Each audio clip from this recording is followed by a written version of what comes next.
മക്കളെ എല്ലാവർക്കും നമസ്കാരം. Welcome to super notes. Hi all. Okay, അപ്പൊ നമ്മളിപ്പോ വന്നിരിക്കുന്നത് 3 ഡ്രൈവർ നോട്ടിഫിക്കേഷൻ ആണ് നമ്മുടെ മുമ്പിലേക്ക് വന്നിരിക്കുന്നത്. ഒന്ന് പോലീസ് ഡ്രൈവർ, രണ്ടാമത്തേത് ഫയർമാൻ ഡ്രൈവർ, ഫോറസ്റ്റ് ഡ്രൈവർ. അങ്ങനെ 3 നോട്ടിഫിക്കേഷൻ ഒരേ സമയം നിങ്ങളുടെ മുമ്പിലേക്ക് വരികയാണ്. അപ്പൊ ഇതിന്റെ ക്വാളിഫിക്കേഷൻ നിങ്ങൾ നോക്കുകയാണെങ്കിൽ 3നും ഒരേ ക്വാളിഫിക്കേഷൻ ആണ് വരുന്നത്. അതായത് നിങ്ങൾക്ക് അപ്ലൈ ചെയ്യുന്ന സമയത്ത് തന്നെ നിങ്ങൾക്ക് ഹെവി ലൈസൻസ് ഉണ്ടായിരിക്കണം, മാത്രമല്ല ബാഡ്ജും ഉണ്ടായിരിക്കണം, മാത്രമല്ല ദെൻ +2 എന്തായിരിക്കണം, പാസ്സായിരിക്കണം. ചുരുക്കി പറഞ്ഞാൽ ഇത്രയേ ഉള്ളൂ.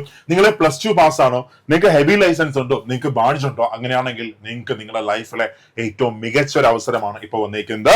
3 നോട്ടിഫിക്കേഷൻ ഒരുമിച്ച് ഒരേ സമയത്ത് വന്നിരിക്കുകയാണ്. ഒറ്റ പ്രിപ്പറേഷനിലൂടെ നമുക്ക് എന്ത് ചെയ്യാം, നമുക്ക് ഈ 3 പോസ്റ്റിൽ നമുക്ക് എന്ത് ചെയ്യാം, നമുക്ക് ട്രാക്ക് ചെയ്യാൻ പറ്റും.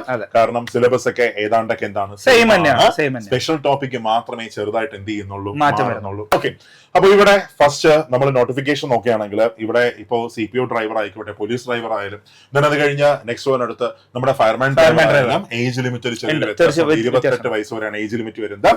പക്ഷേ ഫോറസ്റ്റ് ഡ്രൈവർ ആണെങ്കിൽ 36 വയസ്സ് വരെ ഏജ് ലിമിറ്റ് ഉണ്ട്. അപ്പൊ എനിക്ക് എല്ലാവരോടും പറയാനുള്ളത്, നിങ്ങൾ ഒരുപാട് ആൾക്കാർ, അതായത് പ്രൈവറ്റ് ബസ് ഓടിക്കുന്നവരായിക്കോട്ടെ, സ്വിഫ്റ്റിൽ വർക്ക് ചെയ്യുന്ന ആൾക്കാരായിക്കോട്ടെ, ദൻ ടിപ്പർ അതേപോലുള്ള ഹെവി വാഹനങ്ങൾ ഓടിക്കുന്നവരായിക്കോട്ടെ, നിങ്ങൾ ഒന്ന് ശ്രമിച്ചാല് ഒരു 6 മാസം നിങ്ങളൊന്ന് മാറ്റിവെച്ചാൽ, ചിലപ്പോൾ 6 മാസം പോലും പോകത്തില്ല, ഒരു 4-5 മാസം നിങ്ങൾ അടുത്ത എക്സാം അടുത്ത് വരാം, നിങ്ങളുടെ ലൈഫ് ഒക്കെ എന്ത് ചെയ്യും, മറ്റൊരു തരത്തിലേക്ക് അങ്ങ് മാറും. ചിലപ്പോൾ ഈ വീഡിയോ ആയിരിക്കും നിങ്ങളുടെ ലൈഫിനെ എന്ത് ചെയ്യുന്നത്, ചേഞ്ച് ആക്കുന്നത്. ഓക്കെ, അപ്പൊ നമുക്ക് നേരെ നമ്മുടെ സിലബസിലേക്ക് നമുക്ക് പോവാം. ഓക്കെ, അപ്പൊ ശ്രദ്ധിച്ചോളാം.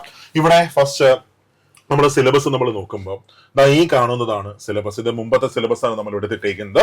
അപ്പൊ ഇവിടെ നോക്കുകയാണെങ്കിൽ നോക്കിയടാ, ഹിസ്റ്ററി വന്നിട്ട് 4 മാർക്കാണ്, ജോഗ്രഫി ആണെങ്കിലോ 4 മാർക്ക്, എക്കണോമിക്സ് 4 മാർക്കാണ്, ഇന്ത്യൻ കോൺസ്റ്റിറ്റ്യൂഷൻ 6 മാർക്കാണ്, അടുത്ത കേരളം ഭരണ സംവിധാനം 2 മാർക്ക് മാത്രമേ ഉള്ളൂ.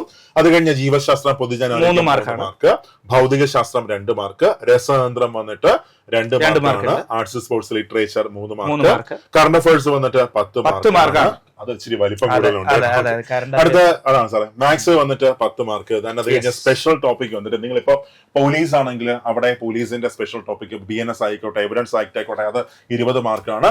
ദെൻ അത് കഴിഞ്ഞ് അവിടെ ഡ്രൈവറിന്റെ വന്നിട്ട് 30 മാർക്കാണ്. ഡ്രൈവറിന്റെ 30 മാർക്കാണ് വരുന്നത്. അതിന്റെ സിലബസ് ഡ്രൈവിംഗ് ലൈസൻസ് അടിസ്ഥാനമാക്കിയുള്ള ചോദ്യങ്ങൾ എന്ന് പറഞ്ഞിട്ടുള്ള ആ ഭാഗത്ത് 30 മാർക്കാണ് വരുന്നത്. അത് കൃത്യമായിട്ട് തന്നെ ഡീറ്റെയിൽ ആയിട്ട് തന്നെ നമ്മളൊന്ന് പറയും, ഏതൊക്കെയാണ് എന്തൊക്കെയാണ് എന്നുള്ളതൊക്കെ നമ്മളൊന്ന്. തീർച്ചയായിട്ടും. ഓക്കെ, മാത്രമല്ല ഇത് നിങ്ങളൊരു കാര്യം മനസ്സിലാക്കുക, ഇപ്പോ പോലീസ് ആയിക്കോട്ടെ, അത് കഴിഞ്ഞ് ഫയർമാൻ ആയിക്കോട്ടെ, ഇവിടെ 30 + 20 50 mark, current അഫയേഴ്സിന്റെ 10 mark 60 mark.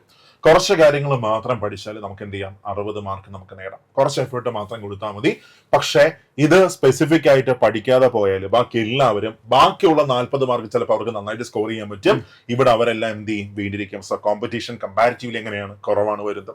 Special ടോപ്പിക്കിൽ എന്ത് ചെയ്യാൻ പറ്റും, നല്ലോണം ഫോക്കസ് ചെയ്യാൻ പറ്റും. ഇപ്പോ നമ്മുടെ ഈ ഫോറസ്റ്റ് ആണെങ്കിൽ 50 മാർക്ക് മാത്രം തന്നെ ഡ്രൈവിംഗിന്റെ സ്പെഷ്യൽ ടോപ്പിക് ആയിട്ടാണ് വരുന്നത്. അപ്പോൾ എല്ലാത്തിനും OBCക്ക് 3 വർഷം ഇളവുണ്ട്, SC ST ആണെങ്കിൽ 5 വർഷം ഇളവുണ്ട്. അപ്പോൾ അപ്ലൈ ചെയ്യാൻ പറ്റുന്നവരൊക്കെ എന്ത് ചെയ്യുക, ഒന്ന് അപ്ലൈ ചെയ്തേക്കുക.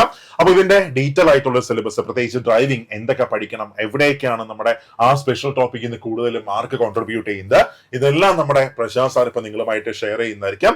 കേരളത്തിലെ ഏറ്റവും മികച്ച ക്ലാസ് എടുക്കുന്ന, ഇതുമായിട്ട് ബന്ധപ്പെട്ട് ക്ലാസ് എടുക്കുന്ന ഫാക്കൽറ്റി പ്രശാന്ത് സാറാണ്, ഇതൊരു ഡൗട്ടും ഇല്ല. അപ്പൊ നമ്മൾ എല്ലാവരെയും നമ്മളിലേക്ക് ആഡ് ചെയ്യുമ്പോൾ ഏറ്റവും മികച്ച ഒരു ടീമാണ് നമ്മൾ എന്ത് ചെയ്യും, നമ്മൾ ബിൽഡ് ചെയ്തുകൊണ്ടിരിക്കുന്നത്.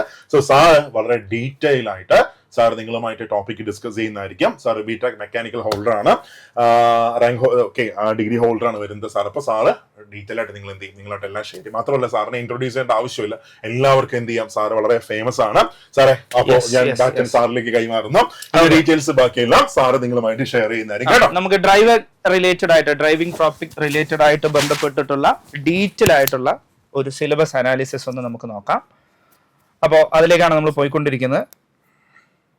തീർച്ചയായിട്ടും 20 മാർക്ക് അമൽ സാറ് നേരത്തെ പറഞ്ഞു, അതുമായി റിലേറ്റ് ചെയ്തിട്ടുള്ള ഭാഗത്തേക്ക് നമ്മൾ എത്തിക്കഴിഞ്ഞു. യെസ്, ഡ്രൈവിംഗ് ലൈസൻസ് അടിസ്ഥാനമാക്കിയുള്ള ചോദ്യങ്ങൾ 30 മാർക്ക് എന്നാണ് കൊടുത്തിരിക്കുന്നത്. കൃത്യമായിട്ടും ഈ 30 മാർക്ക് ഏതെല്ലാം രീതിയിലാണ് എന്ത് ചെയ്യുന്നത്, നമുക്ക് മാർക്ക് ഡിസ്ട്രിബ്യൂട്ട് ചെയ്യുന്നുള്ള കാര്യങ്ങളൊക്കെ നോക്കാം. അപ്പൊ കൃത്യമായിട്ട് ഇവിടെ പറയുന്നുണ്ട്, MV ആക്ട് 1988 MV ആക്ട് നമുക്ക് കൃത്യമായി നോക്കാനുണ്ട്. CMVR അതായത് സെൻട്രൽ മോട്ടോർ വെഹിക്കിൾ റൂൾസ് 1989, അതേപോലെ തന്നെ KMVR, Kerala motor vehicle act 1989 കഴിഞ്ഞില്ല, ഇനിയുണ്ട്. അതിലേക്കെല്ലാം നമുക്ക് വരാം. സോ ആദ്യം തന്നെ നമ്മളോട് പറയുന്നത് ഇതിൽ കൃത്യമായി ശ്രദ്ധിക്കുക. Testing of knowledge of MV act 1988, CMVR 1989 and KMVR 1989. ഇതില് ഡെഫിനീഷൻസ് പറയുന്നുണ്ട്, കുറച്ച് ഡെഫിനീഷൻസ്. എന്തിന്റെയൊക്കെ ഡെഫിനീഷൻസ് ഇതിൽ പറയുന്നത്? Articulated vehicle, certificate of registration, golden hour എന്ന് പറഞ്ഞാൽ എന്താണ്, സ്ഥിരമായി ചോദിക്കുന്ന ഒരു ഭാഗമാണ്. ദെൻ പബ്ലിക് പ്ലേസ് എന്താണ്, transport vehicle, gross vehicle weight എന്ന് പറഞ്ഞാൽ എന്താണ് ഉദ്ദേശിക്കുന്നത്, അതേപോലെ heavy goods, passenger motor vehicles, ഇതൊക്കെ ഇതിലെല്ലാം ചേർത്തിട്ട് 1 മാർക്കാണ് കേട്ടോ. 30 മാർക്കിൽ 1 മാർക്ക് മാത്രമേ ആയിട്ടുള്ളൂ. പക്ഷെ ശ്രദ്ധിക്കുക, ഈ പറഞ്ഞ KMVR, അതേപോലെ തന്നെ CMVR, ദെൻ MV ആക്ട്, ഇതെല്ലാം ചേർത്ത് 5 മാർക്കാണ്. അതിൽ ഒരു പോർഷൻ മാത്രമേ ആയിട്ടുള്ളൂ. ദെൻ അതിനുശേഷം വരുന്നുണ്ട് ഈ M type, N type, T type vehicles describe ചെയ്യുന്നുണ്ട് CMVR റൂൾസിൽ 3ലും 2ലും. അതേപോലെ തന്നെ CMVR 1989 ബന്ധപ്പെട്ടിട്ടുള്ള കാര്യങ്ങളാണ്. അത് നമുക്ക് പഠിക്കാറുണ്ട്. അതിന് 1 മാർക്ക് വരുന്നുണ്ട്. CMVR റൂള് 3(2)ലെ Cയും Iയും Wയും ഓക്കെ ആണല്ലോ. ശരി, അടുത്ത് നോക്കണേ. Questions from motor vehicle act 1988. Check the knowledge of sections 3, 4, 5, 6, 10, 14, 15, 18, 20, 21 and 23. കഴിഞ്ഞ പ്രീവിയസ് ഇയർ ക്വസ്റ്റ്യനിൽ വന്നിട്ടുള്ള ഒരെണ്ണമാണ് 15ാമത്തെ സെക്ഷൻ എന്തിനെ പറ്റി പ്രതിപാദിക്കുന്നു. ഓക്കെ, സോ കൃത്യമായിട്ട് തന്നെ ഈ ഭാഗങ്ങളിൽ നിന്നും ഒരു ചോദ്യം പ്രതീക്ഷിക്കാം. അതേപോലെ തന്നെ CMVRലെ റൂൾസ് 3, 4, 5, 9, 15, 16, 17A. ഈ ഭാഗത്തു നിന്ന് നമുക്ക് എന്ത് ചെയ്യാം, നമുക്ക് പ്രതീക്ഷകൾ, ചോദ്യങ്ങൾ വരുന്നുണ്ട്. KMVR കൃത്യമായിട്ടും ശ്രദ്ധിച്ചോണേ. KMVR rules 4, 6, 19, 20, 28, 38, 40, 41, 44, 45, 46. ഇത് എന്തൊക്കെയാണ് ഈ റൂൾസ് പറയുന്നത്? ഇതൊന്നും കൃത്യമായിട്ട് തന്നെ 1 മാർക്ക് ചോദിക്കുന്നുണ്ട്. പ്രീവിയസ് ഇയർ ക്വസ്റ്റ്യനിൽ വന്നിട്ടുണ്ട്. Okay, then driver badge related questions ആണ്. അത് നമ്മൾ കൃത്യമായിട്ട് തന്നെ പറയും. അതായത് ട്രാൻസ്പോർട്ട് വെഹിക്കിൾ ഡ്രൈവേഴ്സ് ബാഡ്ജുമായി ബന്ധപ്പെട്ടിട്ടുള്ള ക്വസ്റ്റ്യൻസ്, പബ്ലിക് സർവീസ് വെഹിക്കിൾ എന്നുകൊണ്ട് ഉദ്ദേശിക്കുന്നത് എങ്ങനെയാണ്, അതുകൊണ്ട് അതുപോലുള്ള ചോദ്യങ്ങൾ, അതുമായി ബന്ധപ്പെട്ടുള്ള കാര്യങ്ങൾ. ആൻഡ് ശ്രദ്ധിക്കുക, MVDR 2017 motor vehicle driving regulations 2017. ഇവിടെ ശ്രദ്ധിച്ചോണേ, മൊത്തത്തിൽ നമുക്ക് 40 റെഗുലേഷനുകളാണ് ഈ 2017 ഈ MVDRൽ വരുന്നത്. അതിൽ നമുക്ക് 3ാമത്തെ റെഗുലേഷൻ തൊട്ട് 40ാമത്തെ റെഗുലേഷൻ വരെ പഠിക്കാനുണ്ട്. ഇവിടെ ശ്രദ്ധിച്ചോണേ, ഇവിടെ മാർക്ക് ഡിവിഷൻ റെഗുലേഷൻ 3 തൊട്ട് 10 വരെ 1 മാർക്ക്, 11 തൊട്ട് 26 വരെ 1 മാർക്ക്, 27 മുതൽ 40 വരെ 1 മാർക്ക്. അങ്ങനെ MVDR പഠിക്കുന്നതോട് കൂടിയിട്ട് നിങ്ങൾക്ക് 3 മാർക്ക് സുഖമായിട്ട് അവിടെ എന്ത് ചെയ്യാൻ പറ്റും, നമുക്ക് സ്കോർ ചെയ്യാൻ പറ്റും. MVDR ഈ 3 മുതൽ 40 വരെ 38 MVDR കൃത്യമായിട്ട് പഠിക്കുക. കൃത്യമായിട്ട് തന്നെ നമ്മൾ എന്ത് ചെയ്യുന്നുണ്ട്, നമ്മുടെ ക്ലാസ്സുകളിൽ ഡിസ്കസ് ചെയ്യുന്നുണ്ട്. അതുമായി ബന്ധപ്പെട്ടുള്ള ചോദ്യങ്ങളെല്ലാം നമ്മൾ എന്ത് ചെയ്യുന്നുണ്ട്, നമ്മുടെ ക്ലാസ്സുകളിൽ ഡിസ്കസ് ചെയ്യുന്നുണ്ട് കേട്ടോ. ഓക്കെ, ഇനി നോക്കിക്കോണേ. ഇനി അടുത്ത ഒരു ലെവലിലേക്ക് വരുന്ന സമയത്ത് വീണ്ടും ശ്രദ്ധിക്കുക. Basic knowledge of automobile engineering with respect to central motor vehicle rules 1989 rules 31 എന്നാണ് പറയുന്നത്. ഇവിടെ നോക്കിക്കോണേ, basic knowledge on automobile engineering. അതുകൊണ്ട് ഉദ്ദേശിക്കുന്നത് എന്താണ്? ഇവിടെ ശരിക്കും ഇതുകൊണ്ട് ഉദ്ദേശിക്കുന്നത് നമ്മൾ മെക്കാനിക്കൽ റിലേറ്റഡ് ആയിട്ടുള്ള പാർട്ടുകളുണ്ട്. നമുക്കറിയാം, ഡ്രൈവിംഗ് റിലേറ്റഡ് ആയിട്ടുള്ള കാര്യങ്ങൾ നേരത്തെ പഠിക്കുന്ന സമയത്ത് നമ്മൾ മെക്കാനിക്കൽ റിലേറ്റഡ് ആയിട്ടുള്ള കാര്യം, അപ്പൊ എഞ്ചിനെ പറ്റി നമ്മൾ പഠിക്കാറുണ്ട്. അതേപോലെ തന്നെ കൂളിംഗ് സിസ്റ്റം നമ്മൾ നോക്കാറുണ്ട്, ബ്രേക്ക് സിസ്റ്റം നമ്മൾ നോക്കാറുണ്ട്. അങ്ങനെ ഒരുപാട് സിസ്റ്റങ്ങൾ നമ്മൾ നോക്കാറുണ്ട് അല്ലെ. അപ്പൊ അതൊക്കെ ആയിട്ട് തീർച്ചയായിട്ടും ബന്ധപ്പെട്ട് ചോദ്യങ്ങൾ വരും. അതിപ്പോഴല്ല, ലാസ്റ്റ് ഈ പറഞ്ഞ സിലബസിന്റെ ലാസ്റ്റ് കൃത്യമായിട്ട് തന്നെ എഴുതിയിട്ടുണ്ട്. ഡ്രൈവിംഗ് റിലേറ്റഡ് ആയിട്ടുള്ള ടോപ്പിക്കുകൾ എവിടുന്ന് വേണമെങ്കിലും വരാം. അതും നമ്മൾ എന്ത് ചെയ്യുന്നുണ്ട്, നമ്മൾ പ്രൊവൈഡ് ചെയ്യുന്നുണ്ട് കേട്ടോ ക്ലാസ്സുകളിൽ. ഓക്കെ, അപ്പോ ഇവിടെ CMVR റൂള് CMVR 89 റൂള് 31 കുറിച്ചുള്ള കുറച്ച് ചോദ്യങ്ങളാണ്. ഡ്രൈവറുടെ റെസ്പോൺസിബിലിറ്റിയെ പറ്റിയിട്ട്, പ്രയോറിറ്റി ഓഫ് സർട്ടൻ വെഹിക്കിൾസ്, അത് തീർച്ചയായിട്ടും നമ്മൾ റെഗുലേഷൻസിൽ പറയുന്നതാണ്. 2017 റെഗുലേഷൻസിൽ ഇത് കൃത്യമായിട്ട് കടന്നു വരുന്നതാണ്. അതെല്ലാം പഠിക്കുന്ന സമയത്ത് ഇതിലേക്കും അത് എന്ത് ചെയ്യുന്നുണ്ട്, നമുക്ക് പ്ലസ് പോയിന്റ് ആയിട്ട് വരാം. ആൻഡ് അടുത്ത് നോക്കിക്കോണേ, 5 മാർക്കിന് ശ്രദ്ധിച്ചോണേടാ.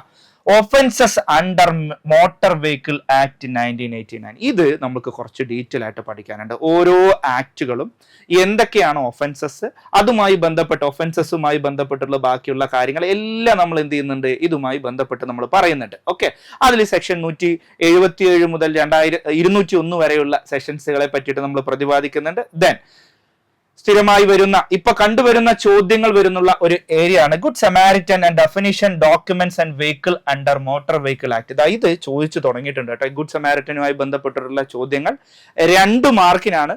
സിമ്പിൾ ആയിട്ട് 2 റൂളുകൾ പഠിച്ചു കഴിഞ്ഞാൽ 2 മാർക്ക് ഇവിടെ നിങ്ങൾക്ക് സ്കോർ ചെയ്യാൻ പറ്റും. റൂള് 168 169 സുഖമായിട്ട് 2 മാർക്ക് നമുക്ക് അവിടെ നിന്ന് എന്ത് ചെയ്യാൻ പറ്റും, നമുക്ക് സ്കോർ ചെയ്യാൻ പറ്റും. അങ്ങനെ മാർക്കുകൾ നമുക്ക് സ്കോർ ചെയ്യാൻ പറ്റുന്ന ഒരുപാട് ഏരിയാസ് ഉണ്ട്. MV ആക്ട് 1988 സെക്ഷൻ 206 207 പറ്റി പറയുന്നുണ്ട്. CMVR റൂൾസുകളെ പറ്റിയിട്ട് പറയുന്നുണ്ട്. ഈ റൂളുകളും ബാക്കിയുള്ള കാര്യങ്ങളെല്ലാം നമ്മൾ എന്ത് ചെയ്യുന്നുണ്ട്, നമ്മൾ ക്ലാസ്സുകളിൽ ചർച്ച ചെയ്യുന്നുണ്ട് കേട്ടോ.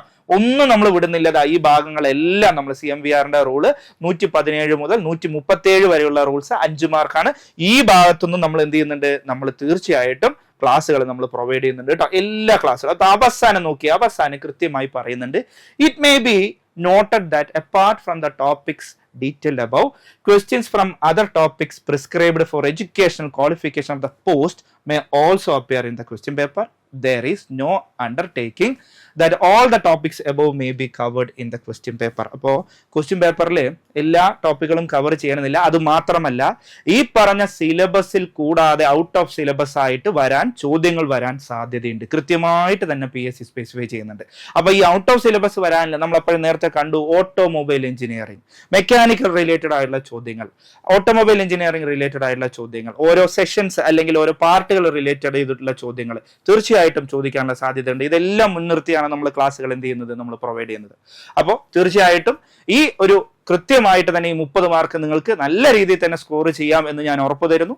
അപ്പൊ നമുക്ക് ക്ലാസ്സുകളിൽ വെച്ച് കാണാം. സോ വീണ്ടും കാണാം. താങ്ക് യു മക്കളെ. അപ്പോ നമ്മളൊരു ഡ്രൈവർ ബാച്ച് നമ്മുടെ സ്റ്റോറിൽ ഇപ്പോൾ വന്നിട്ടുണ്ട്. ജനുവരി 1 മുതൽ നമ്മൾ സ്റ്റാർട്ട് ചെയ്യാണ്. അതായത് നമ്മുടെ ബാച്ചിന്റെ പ്രത്യേകത എന്ന് പറഞ്ഞാൽ, നിങ്ങളിപ്പോ 3 നോട്ടിഫിക്കേഷൻ ആണ് നമ്മുടെ മുമ്പിലേക്ക് വന്നിരിക്കുന്നത് അല്ലെ. അതായത് forest driver, then police driver, പിന്നെ ഫയർമാൻ ഡ്രൈവർ.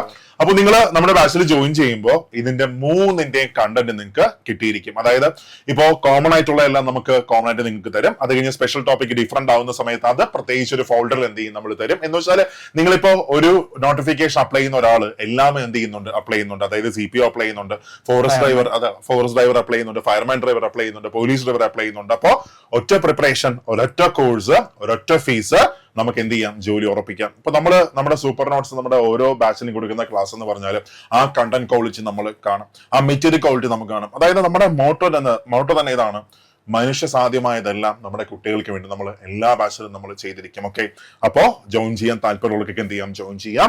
ഏറ്റവും മികച്ച ക്ലാസ്സുകൾ, ഏറ്റവും മികച്ച മെറ്റീരിയൽസ്, ജോലി ഉറപ്പിക്കാം. നമുക്ക് ക്ലാസ്സിൽ കാണാം. സോ ജനുവരി 1 നമ്മൾ ബാച്ച് സ്റ്റാർട്ട് ചെയ്യാണ്. Thank you all. Thank you.